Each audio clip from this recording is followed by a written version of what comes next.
일본은 이미 개발도상국보다 위험한 나라이며 재해 사망자 수 등급은 세계 4위이다.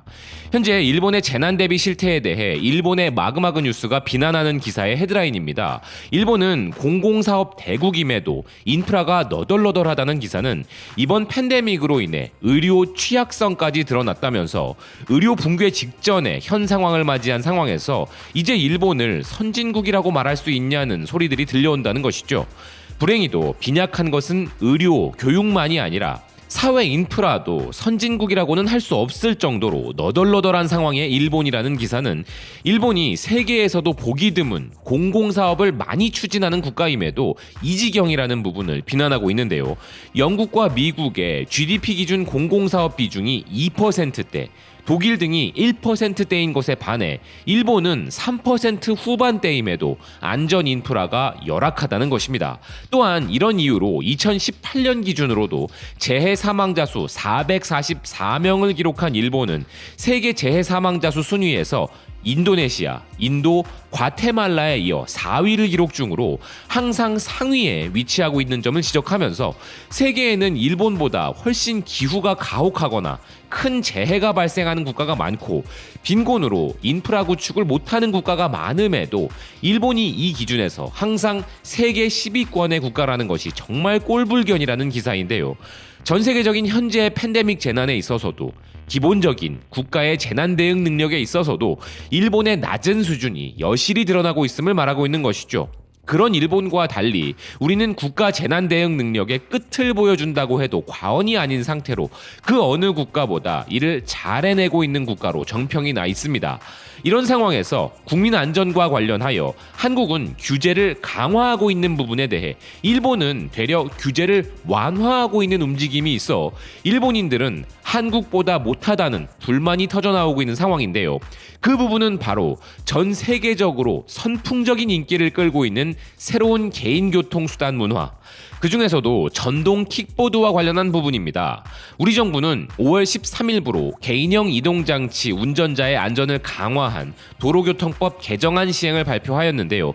이제 우리나라에서는 만 16세 이상만 취득이 가능한 제2종 원동기 장치 자전거 면허증 보유자만 전동 킥보드를 이용할 수 있으며 면허 없이 운전하면 범칙금 10만 원, 헬멧 등 인명 보호 장구를 착용하지 않고 전동 킥보드를 타면 2만 원, 2명 이상이 전동 킥보드를 같이 타면 4만 원의 범칙금이 부여된다는 내용의 개정안이 발표된 부분이었죠. 요즘 길을 지나다니다 보면 모두가 그런 것은 아니지만 너무 위험해 보이는 장면을 연출하면서 전동 킥보드를 이용하는 사람들이 워낙 많기도 하고 전동 킥보드의 운전 방식과 운행 메커니즘 자체가 안전과는 거리가 먼 이동수단이라는 생각으로 인하여 정말 정부의 법 개정안에 대찬성을 하지 않을 수 없는데요. 이건 시청자 여러분들 중에서도 공감하실 분들이 많이 있으실 거라 생각합니다. 그런데 이런 생각은 일본인들도 마찬가지인 것 같은데요. 일본의 NNN이 이 소식을 일본에 전하였고 일본인들은 이에 대해 부럽다는 목소리와 자국의 법을 비난하는 목소리를 높이고 있습니다. 기사는 전동 스케이터 부분에 있어 한국은 일본과 반대의 움직임을 보이고 있다 보도하였는데요. 한국에서는 거리 곳곳에서 전동 킥보드를 대여할 수 있지만 이 전동 킥보드의 이용에 대한 규제가 13일부터 강화되어 이제 헬멧 미착용자를 단속하는 서울의 모습에 대해 소개하며 현재 일본에서는 그와 반대로 헬멧이나 운전면허가 필요 없도록 하는 완화 정책이 검토되고 있다는 것을 비판했습니다. 기사는 일본에서 지난해 전동 킥보드 관련 사고가 총 897건 발생하여 2018년에 비해 4배 증가한 부분을 언급하며 한국 경찰들은 앞으로 이와 관련한 단속을 강화한다고 전하고 있는데요. 이에 대해 일본 네티즌들은 이는 한국을 참고해 일본도 제대로 안전대책을 중시하는 것이 좋을 것이다. 일본은 돌이킬 수 없는 사고가 일어나지 않으면 규제도 처벌도 할 수 없고 항상 이런 식이다. 하물며 규제 완화라니 조준 방향이 다르다 생각한다. 일본과 반대 움직임에 조금 당황했다. 일본은 규제 완화이고 한국은 규제 강화이다. 일반적으로 규제 완화의 경우 많은 국민이 따르는 경향이 있지만 규제 강화의 경우 많은 사람들이 반발하는 경향이 있다. 그래서 지금 일본은 규제 완화를 하고자 하는 것이다. 이미 늦었지만 전동 킥보드 수가 적은 지금 더 늦기 전에 규제 완화를 취소하라. 규제를 완화한 뒤에 다시 이 기사에 한국과 같은 규제 강화 사태가 일어나면 일본은 한국으로부터조차 배우지 못하는 나라가 되고 만다. 그리고 보도가 위험한 나라로 나아가게 된다. 헬멧 착용에 문제가 있다면 한때 시행했던 소형 특수면허를 취득하도록 하는 것도 좋겠다. 이건 한국의 방식이 옳다. 자전거조차도 규칙을 무시하고 보도로 달린다. 여기에 핸드폰 사용까지 하는 전동 킥보드라면 갈수록 사고가 많이 날 것으로 보인다. 일본 경찰도 단속해야 한다. 사상자가 나오고 나서는 이미 늦다. 한국은 렌탈 스쿠터 등이 벌써 몇 년 전부터 있었고 그렇지 않아도 거리에서 자유롭게 세그웨이와 전기보드를 탈 수 있는 나라였다. 한편 일본은 규칙과 규제가 엄격했기 때문에 이런 부분에서는 항상 한국보다 늦다. 개인적 생각으로는 보드가 아닌 자전거 대여를 늘려 이용하도록 하는 것이 쉽다고 생각한다. 일반적으로 위험하다. 한국의 규제 판단이 타당하지 않나. 일본에서는 배달원이 사고를 일으켜 문제가 될 것이라는데 한 표. 규제 완화를 한 뒤 불행한 사고가 다발적으로 일어나고 나서야 대응하는 이런 어리석음 때문에 제대로 된 규칙의 제정이 필요한 것 아닐까. 난 아무래도 혐한파에 가깝지만 이건 한국의 판단이 옳다고 생각한다. 일본이 이 부분에서 규제 완화에 나서고 있는 줄은 몰랐다. 오히려 규제를 엄격하게 하는 것이 방법이라 생각한다. 일본은 누군가가 사고가 나서 사망하거나 하지 않으면 규제 강화 같은 것은 없다. 왜 이런 놀이기구를 타고 도로에서 달릴 수 있도록 허가를 내줬는지가 놀랍다.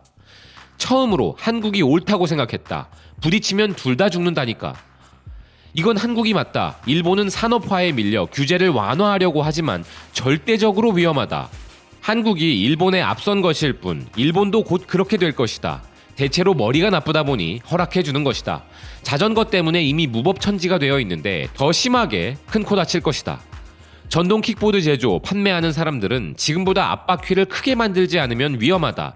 남을 위협하고 폐를 끼치는 이동수단은 세상에 비난을 초래한다. 제조회사들의 안전기준 마련이 필요하다.